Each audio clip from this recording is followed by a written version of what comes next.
নতুন নাটক অবশেষে তুমি এলে নিয়ে দর্শকদের মাঝে তৈরি হয়েছে ব্যাপক আগ্রহ।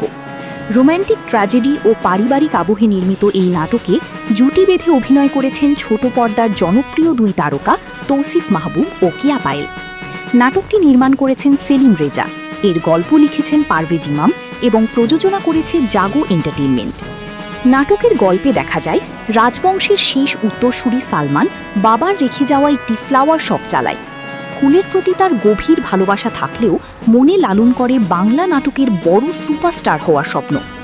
অন্যদিকে ফুলপ্রেমী এক তরুণী অফিস শেষে প্রতিদিনের মতো ফুল কিনতে এসে পরিচিত হয় সালমানের সঙ্গে। প্রথম দেখাতেই মেয়েটির প্রেমে পড়ে যায় সালমান। ধীরে ধীরে তাদের সম্পর্ক এগোতে থাকে আবেগ, স্বপ্ন ও ভালোবাসার নানা বাঁকে।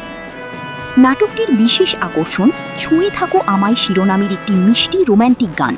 গানটির কথা লিখেছেন রবিউল ইসলাম জীবন, সুর ও সঙ্গীত পরিচালনা করেছেন কাউসার খান। গানটিতে কণ্ঠ দিয়েছেন শাওন গানওয়ালা ও অবন্তী সিথি। গানটি ইতোমধ্যেই দর্শকদের ভালোবাসা পাচ্ছে। রাজধানীর উত্তরা এলাকার ৩০০ ফুট বনবিথি হাউসে নাটকটির দৃশ্য ধারণ করা হয়েছে। গত ১৪ মে জাগো এন্টারটেইনমেন্টের অফিসিয়াল ইউটিউব চ্যানেলে নাটকটি মুক্তি পায়। নাটকটিতে আরও অভিনয় করেছেন তুটিয়া ইয়াসমিন পাপিয়া, ডিকন নূর, আশরাফুল আলম সোহাগ, নিজামুদ্দিন তামুর ও ফারুক আহমেদ। এছাড়া বিশেষ একটি চরিত্রে দেখা গেছে বরেণ্য অভিনেতা আবুল হায়াতকে। রোম্যান্স, আবেগ ও ট্র্যাজেডির মিশেলে নির্মিত এই নাটকটি দর্শকদের মনে আলাদা জায়গা করে নেবে বলেই মনে করছেন নির্মাতারা।